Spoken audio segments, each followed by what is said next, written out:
10th class के course में आप सभी का स्वागत है। आज पहला क्लास है, तो आज मैं डिटेल्स बता देता हूँ कि हम कौन से तरीके से हम लोग कोर्स को आगे बढ़ाने वाले हैं।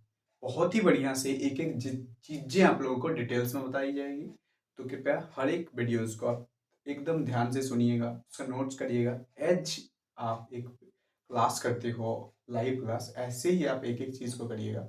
भले ही आपका रिकॉर्डिंग क्लास होगा, लेकिन आपको 100% बेनिफिट की गारंटी है हमारी तरफ से। तो चलिए देखते हैं हम लोग इसको कैसे डील करेंगे। हम लोग देखिए, हमारा मेन फोकस है कि हमारा कंटेंट के रूप में क्या रहेगा। तो हमारा कंटेंट में रहेगा कि सबसे पहले हम लोग ध्यान देंगे कि एक एक चैप्टर पे, एक एक चैप्टर को हम लोग फोकस करेंगे, हर एक चैप्टर को फोकस करेंगे। और उसी चैप्टर का सबसे फर्स्ट स्टेप क्या होगा हमारा, तो फर्स्ट स्टेप होगा उसका कॉन्सेप्ट। कॉन्सेप्ट जैसे हमारा क्लियर होगा, हर एक चैप्टर का टॉपिक का कॉन्सेप्ट क्लियर होगा, उसी के साथ साथ हम लोग इसमें क्या करेंगे, 3 स्टेप्स में क्वेश्चन बनाना शुरू करेंगे। ठीक है, क्वेश्चंस हमारा होंगे 3 स्टेप्स में। पहला स्टेप, दूसरा स्टेप, तीसरा स्टेप। पहला स्टेप में हम लोग इजी क्वेश्चन लेंगे जो आसानी से किसी से बन जाएंगे, इससे हमारा कॉन्फिडेंस थोड़ा सा ग्रो होगा। उसी कॉन्सेप्ट बेस पे क्वेश्चन रहेंगे। अब क्या है, थोड़ी से अब हम लोग उसके बाद मॉडरेट लेवल में क्वेश्चन बनाएंगे। इजी लेवल में क्वेश्चन हो गए, यहाँ पे हमारा कॉन्फिडेंस बढ़ गया, and then we goes to moderate level. अब हम लोग जब मॉडरेट लेवल के क्वेश्चंस भी बनाने सक जाएंगे, and then we comes to step 3 यानी कि लेवल 3। अब ये लेवल 3 में क्या होंगे, लेवल 3 में हम लोग ये थोड़े से टफ क्वेश्चन होंगे। अब टफ क्वेश्चन कैसे होते हैं, तो टफ क्वेश्चन ऐसे होते हैं कि आपके ये क्वेश्चन तो है ही आपके, जिसके कॉन्सेप्चुअल क्वेश्चन है वो तो मिलेंगे ही, अब उसमें कुछ कुछ और टॉपिक के क्वेश्चन भी आपस में मिलके रहेंगे। इस तरीके से हम लोग डील करने वाले हैं। उसके साथ साथ क्या करने वाले हैं, हम लोग क्वेश्चन लेने वाले हैं। जैसे इतना कर लेंगे तो हमारे पास एक प्रॉपर कॉन्सेप्ट आ जाएगा उस क्वेश्चन का, जो भी चैप्टर पढ़ रहे हैं। अब हम लोग यहाँ पे क्वेश्चन लेने वाले हैं बोर्ड को बेस्ड रखते हुए। बोर्ड को बेस रखने के लिए, आपका मार्क्स अच्छा करने के लिए हम लोग बोर्ड को बेस रखने वाले हैं। बोर्ड को बेस रख के पहला स्टेप क्या करेंगे, आजकल जैसे एमसीक्यू का बहुत ज्यादा प्रचलन है, तो हम सबसे पहले उस चैप्टर से जितने भी एमसीक्यू हो सकते हैं उसको हम फोकस करा लेंगे। इनसे बाहर कुछ हो ही नहीं सकता है, आप खुद से क्वेश्चन बनाने लग जाएंगे। दूसरा क्या करेंगे हम, दूसरा करेंगे जो लॉन्ग टाइप क्वेश्चंस आते हैं। तो लॉन्ग टाइप क्वेश्चंस को कैसे बनाते हैं, किस तरीके से हम लोग उसका स्टेप लेंगे, स्टेप्स क्या क्या रहेंगे, किसमें ज्यादा मार्क्स होगा, मतलब लेकिन बनाने का शॉर्टकट तरीका से हम लोग यहाँ से बना बना के आ रहे हैं, थोड़े से इसको लॉन्ग बनाने के लिए स्टेप्स कैसे लेते हैं ये सब सीख लेंगे। उसके साथ साथ वहां हम लोग प्रीवियस ईयर क्वेश्चंस भी देख लेंगे। हर एक चैप्टर में हम लोग ये करने वाले हैं। प्रीवियस ईयर क्वेश्चन का मतलब पिछले में भी 4 साल या 3 साल का क्वेश्चन जो आ रहे हैं, वो कुछ रिपीटेड क्वेश्चन होता है, उसी टाइप का क्वेश्चन रिपीटेड होता है, उसको हम लोग देख लेंगे। इतना होने के बाद आपको रिवीजन के लिए, जब आप मान लो ये पढ़ लिए हो धीरे धीरे, रिवीजन के लिए आपको एक माइंड मैप उसी में दिया रहेगा। ठीक है, माइंड मैप क्लियर किया हो जाएगा, और ये माइंड मैप आप जब इसी के थ्रू करिएगा तो ऑलमोस्ट आपको उस चैप्टर का एक एक चीज डिटेल में पता हो जाएगा। आप इतने डिटेल में पढ़ लीजिएगा कि आपको कुछ, आप किसी को बता सकते हो, आप किसी को पढ़ा सकते हो, किसी को कॉन्सेप्ट बनवा सकते हो। ऐसे कंडीशन में आपका बेनिफिट्स क्या होने वाला है, इस चैप्टर्स में आप क्लास 10 का ये चैप्टर अगर आप पढ़ रहे हो, तो इस चैप्टर से रिलेटेड आपका कोई भी क्वायरी हो, ठीक है, आप मान लो क्लास 10 का तो होगा ही, अब बाद में भी पढ़ते हो तो ये नोट्स आप डिटेल रख लीजिएगा। इसमें क्या होगा, बाद में जब पढ़ोगे तो आपको इससे फायदा ये होगा कि आप कोई भी कंपटीशन का, ठीक है, कोई भी नॉर्मल कंपटीशन जहां मैथ्स करता है होता है, इन टॉपिक में अगर है तो आप इसी से क्लियर कर दोगे।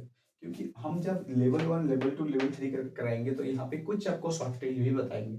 तो एक ही एग्जाम में आप समय उतने ही दो, बेस पूरे मस्त तरीके से करके आप क्लास 10 से ही प्रिपरेशन को भी साथ लेते लेते चलो। और इस तरीके से हम लोग करने वाले हैं। तो पहला अगर ये हमारा एक बेसिक रूट हो गया। चलिए देखते हैं अब हम लोग चैप्टर को शुरू कैसे करने वाले हैं। थोड़ा सा इंट्रो ले लेते हैं हम लोग क्लास का, कौन कौन से टॉपिक को किस हिसाब से हम लोग स्टार्ट करेंगे। तो बात ये होती है कि हम लोग बहुत ही डिटेल में पढ़ने वाले हैं। यहाँ देखिएगा, डिटेल का मतलब बेसिक से शुरू करके ओके, थोड़ा सा देख लीजिएगा।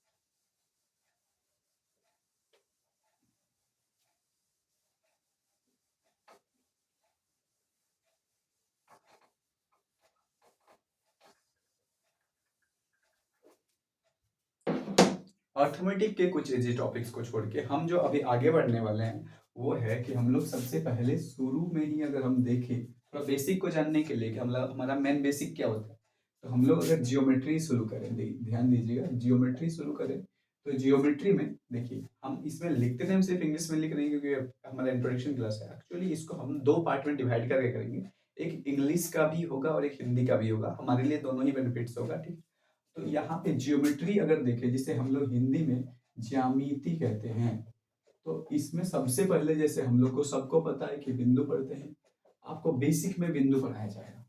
बिंदु पढ़ने के बाद हम लोग रेखा पढ़ते हैं। रेखा जब पढ़ेंगे तो इसको अगर हम इक्वेशन में बदलें तो फिर वहां पे हम लोग इसको लेके क्वाड्रेटिक इक्वेशन में आ जाते हैं, है ना, क्वाड्रेटिक में आ जाते हैं। फिर सरल रेखा के लिए हम लोग क्या करते हैं, एक चर दो चर वाले समीकरण या तो एक चर वाले रेखिक, दो चर वाले रेखिक समीकरण, दो चर वाले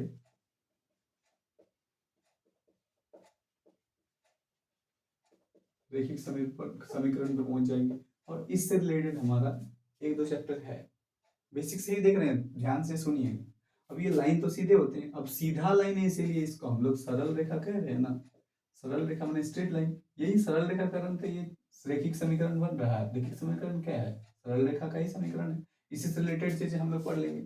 अब मान लो वक्र रेखा है तो फिर यहाँ पे आपका सरल रेखा नहीं होगा, फिर हम लोग क्वाड्रेटिक इक्वेशन पे चले जाएंगे, फिर हम लोग क्वाड्रेटिक इक्वेशन पढ़ेंगे।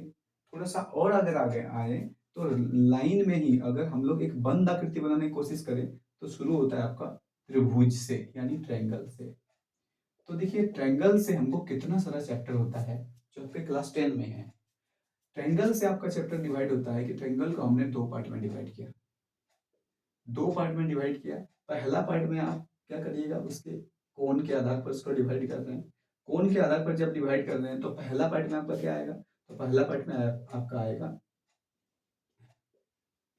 मान लीजिए सबसे पहले हमने समकोण त्रिभुज लिख दिया जो कि 90 डिग्री वाला है। दूसरा हमने क्या लिख दिया, दूसरा वाला हम लिखेंगे अधिक कोण जो कि 90 डिग्री से अधिक होगा एक कोण। आपको एक एक चीज पूरा डिटेल बताया जाएगा और यहाँ पे होगा आपका समकोण, अधिक कोण और न्यून कोण।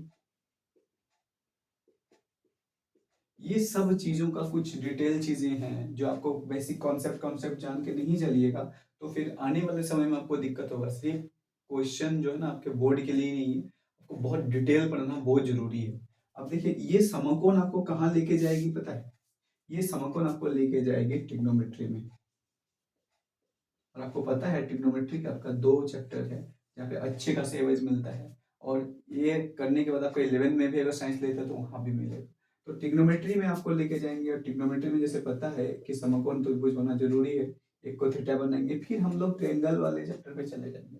ठीक है, ट्रिग्नोमेट्री वाले में बात ये होता है कि इसके बाद इसमें भी हम लोग आते हैं। ठीक है, जैसे कि भुजा के आधार पर हम उसको डिवाइड करें तो भुजा के आधार पर क्या होता है, तो भुजा के आधार पर हमारा होता है, एक होता है समबाहु, समद्विबाहु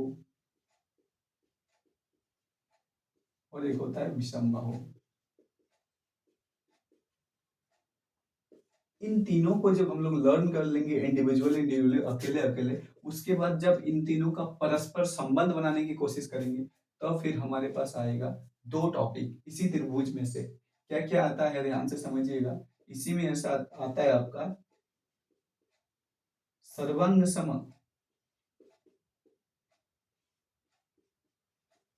और समरूप। क्या क्या, सर्वांग सम और समरूप त्रिभुज आता है, जो कि आप जब ये चारों पढ़ लीजिएगा, छो पढ़ लीजिएगा, उसके बाद उसको कंपैरिजन करने की कोशिश करिएगा, उसमें क्या समानता है क्या भिन्नता है, तो फिर हम लोग इसमें आते हैं सर्वांग सम और समरूपता में। ये दो चैप्टर आपका और बढ़ रहे हैं जो कि 9 में भी और 10 में भी बताया जाएगा। पहले से बता रहा हूँ आपको, बेसिक्स पढ़ने हैं। इसके बाद इसका क्षेत्रफल कैसे कैसे निकाला जाता है, जैसे विषम बाहु का क्षेत्रफल आपको बहुत बढ़िया से पहले से बताया गया है 9th क्लास में, इसमें ह्यूम सूत्र लगता है। इसी प्रकार हर एक का अलग अलग प्रकार से सूत्र होता है, वो एक एक चीज बताया जाएगा। बात होती है त्रिभुज को का, इसमें हर किसी का, जब हम लोग त्रिभुज को छोड़ के चतुर्भुज में आ जाएंगे तो इसमें और भी होगा, जैसे कि चतुर्भुज को छोड़ के मान लो पंचभुज में आ गए। भाई देखो इतना ही है, इस पंचभुज तक नहीं है, चतुर्भुज तक ही है। तो ये आपका जो डिवाइड किए, ये 2D में हमने डिवाइड किया त्रिभुज चतुर्भुज। जैसे और एक मान लो इसमें वृत्त भी आएगा, इसी 2D का हम लोग क्या करेंगे, त्रिभुज का हो चतुर्भुज का या वृत्त का हो, हम लोग क्षेत्रफल भी यहीं से निकालना सीख लेंगे, जो कि क्षेत्रमिति के अंदर आ जाएगा। क्षेत्रफल और माने एरिया और वॉल्यूम, ये दो चीजें हम लोग यहीं से देख लेंगे। ठीक है, फिर 2D का 3D जब करेंगे तो फिर हमें कुछ चीजें मिलेगा। क्या मिलेगा, हमें यहाँ से शंकु मिलेगा, यहाँ से हमको बेलन मिलेगा, यहाँ से हमको गोला मिलेगा, यहाँ से हमको घन घनाभ मिलेगा। ये सब टॉपिक हम लोग क्लियर करने वाले हैं, जो कि देखिए एक ही टॉपिक से आ रहा है, ज्योमेट्री का ही धीरे धीरे धीरे फर्दर फर्दर डिवाइड होते हुए ये सब चीजें जा रहा है। तो एक्चुअली मैं करने की कोशिश कर रहा हूँ कि टॉपिक आपका और भी है, तो चीजें हम लोग एक पॉइंट से शुरू करेंगे, उसी का जैसे पेड़ का डाली होता है, इस तरीके से हम लोग जाते जाते जाते जाते जाते जाते पूरे सिलेबस को कवर करेंगे। पढ़ने में बहुत मजा आएगा, फोकस रहिएगा, एक एक चीज आपको अच्छे से बताया जाएगा। और अगर आपके दोस्त को भी इसकी जरूरत है, आप एक दो क्लास करके देख लीजिएगा, तो उनको भी थोड़ा रेफर करिएगा। थैंक यू, धन्यवाद। आप रोज क्लास, अब स्टेप बाय स्टेप आप लोग इसको आगे देखते जाइएगा, आपका बहुत ज़्यादा बेनिफिट होगा, ये हमारी गारंटी।